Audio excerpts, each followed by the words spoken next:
C'est dans l'air du temps de trouver sa mission de vie. Moi-même, j'ai passé beaucoup de temps à la chercher, à faire 10 000 écritures pour trouver les bons mots et me rapprocher au plus près, au plus juste de ce que pourrait être ma mission de vie. Pourquoi suis-je là sur cette terre? À quoi sert mon existence ici-bas? De plus en plus de personnes sont dans cette quête, et comment ne pas l'être, dans un monde en perte de sens. Aujourd'hui, retrouver du sens à sa vie passe par identifier sa mission de vie. Et bien sûr, ego vient s'en mêler. La mission de vie que je m'étais définie était celle d'un super-héros qui va sauver le monde en accompagnant, en aidant les gens à aller mieux. Et dans ce costume de super-héros, eh bien, j'avais imaginé des méthodes tout aussi innovantes, originales, qu'inédites, qui me permettraient de me démarquer des autres. Pourtant, rien de ce que je libellais me semblait juste. Je percevais que ce mouvement m'entraînait à nouveau dans une course, où comme dans toutes les courses, il faut être le meilleur, il faut gagner, avoir le plus de clients. Et c'était encore de la pression, c'était encore du stress, mais un stress que j'évacuais en me disant que je faisais quelque chose que j'aimais, ou en tout cas qui avait du sens. Oui, j'ai fait ça, j'ai fait tout ça. Et alors que j'allais m'engager dans une nouvelle voie pleine de sens, la vie m'a télescopé sur une autre piste, sans transition. Bam, c'est là. Et là, eh bien, c'était tout noir. Plus de repères, plus rien, juste noir. Et un sol qui se dérobait sous mes pieds à chaque pas. Je traverse une nuit noire de l'âme, dont j'émerge avec juste l'envie de vivre. Vivre mes rêves, vivre mes envies. Je libelle cela, mais je ne le vibre pas encore vraiment, même si j'ai fait ce premier pas de me reconnaître dans ma pratique du Tai Chi Chuan et en tant qu'enseignante de Tai Chi Chuan. C'était il y a à peu près 1 an. Et aujourd'hui, à la faveur d'un nouveau changement de regard, je me dis que je suis née ici sur cette terre, peut-être juste pour simplement, tout simplement vivre. Vivre au sens premier du terme, être vivante, honorer cette vie que j'incarne. Mais alors, ce serait quoi vivre? Eh bien, ce serait avoir le courage et l'audace de mes rêves. Et un rêve, qu'est-ce que ça serait? Eh bien, ce serait un projet qui me fait me sentir vivante. Et qu'est-ce que ce serait me sentir vivante? Eh bien, ce serait avoir le cœur en fête, les yeux qui pétillent, le visage qui est éclairé par cette lumière intérieure, elle-même illuminée par mon âme d'enfant, la magie de mon âme d'enfant. Me sentir vivante, ce serait vibrer quelque chose de léger, de joyeux.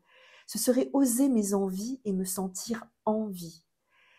C'est mon cœur d'enfant à la fête, inspiré par la vie et non par les peurs. Ce serait une vie où rien n'est impossible et où tout est possible. C'est ce que je me suis dit il y a 1 an, mais le petit miracle, c'est qu'aujourd'hui je le sens.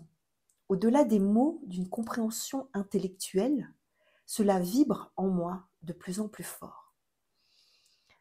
Alors oui, il y aura des hauts et des bas pour réaliser mes rêves, mais vivre, c'est aussi avoir la foi en soi, en la vie, et c'est ce que j'ai appris de cette nuit noire de l'âme.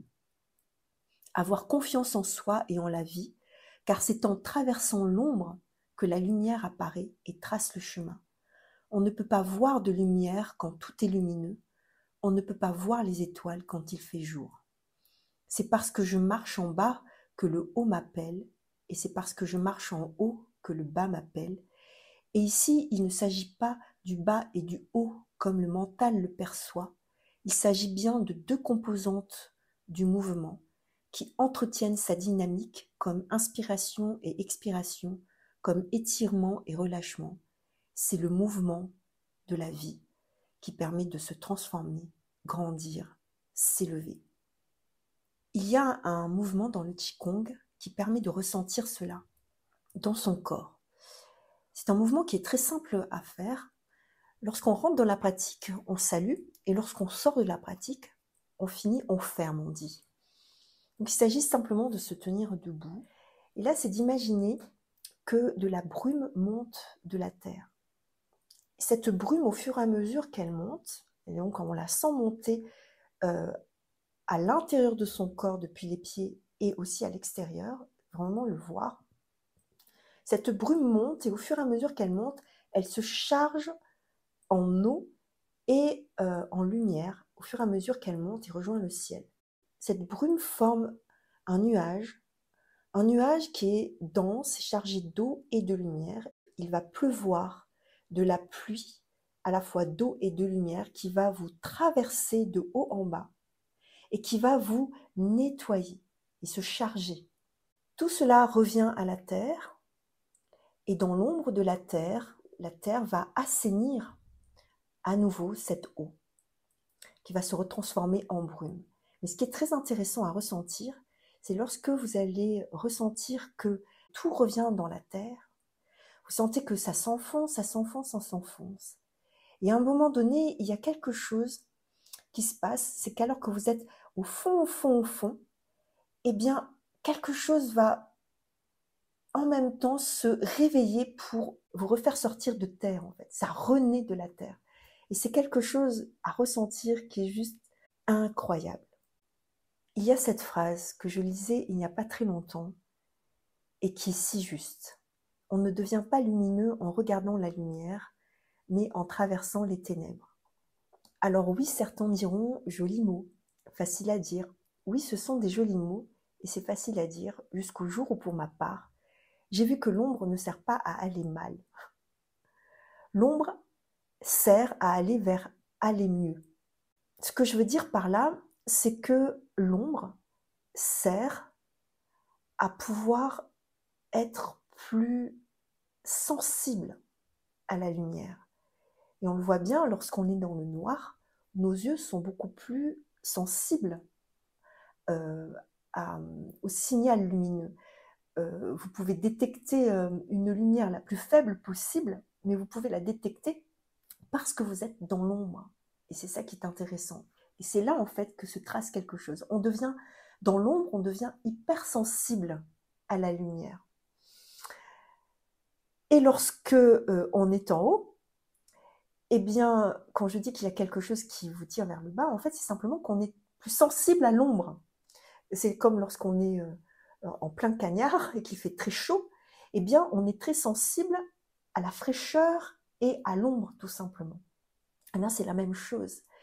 C'est que dans ce mouvement de la vie qui est perpétuel, notre sensibilité à l'ombre et à la lumière se développe dans le complémentaire. Ce que je veux dire, c'est qu'on est plus sensible à la lumière lorsqu'on marche dans l'ombre et on est plus sensible à l'ombre lorsqu'on marche dans la lumière. Et c'est là que lorsqu'on marche dans la lumière, eh bien, on est plus sensible aussi peut-être à nos zones d'ombre. Et ça permet aussi de pouvoir aller les chercher, à pouvoir les aimer, les accepter. Et lorsqu'on est en bas, ça permet aussi de voir nos zones de lumière et de pouvoir tracer un nouveau chemin à travers ça et donc de grandir. C'est dans cette nouvelle vibration que je me sens le courage et l'audace vraiment de tous mes rêves. Mon âme, mon cœur sont en fait à l'idée de les projeter dans ma réalité, de les concrétiser et les incarner. Et parmi ces rêves, il y en a un qui fait particulièrement pétiller mes yeux et fait vibrer mon cœur et mon âme. C'est le projet Little Blue. Il est le point de départ de cette nouvelle aventure, de cette nouvelle vie, de ce petit miracle. Un changement de vision. Une amie disait changer ses yeux. Et c'est tout à fait ça. Changer ses yeux. Ce n'est pas ma vie en soi qui a changé, ni mon environnement, mais c'est bien mes yeux, ce regard que je pose sur elle et qui m'ouvre à plus grand. Je me souviens de cette citation de Antoine de Saint-Exupéry que j'ai notée à la fin d'une vidéo que j'ai partagée avec mes anciens collègues lorsque j'ai démissionné de mon ancien travail. Cette phrase, cette citation, c'est « Fais de ta vie un rêve et d'un rêve une réalité ». Eh bien, aujourd'hui, il est toujours temps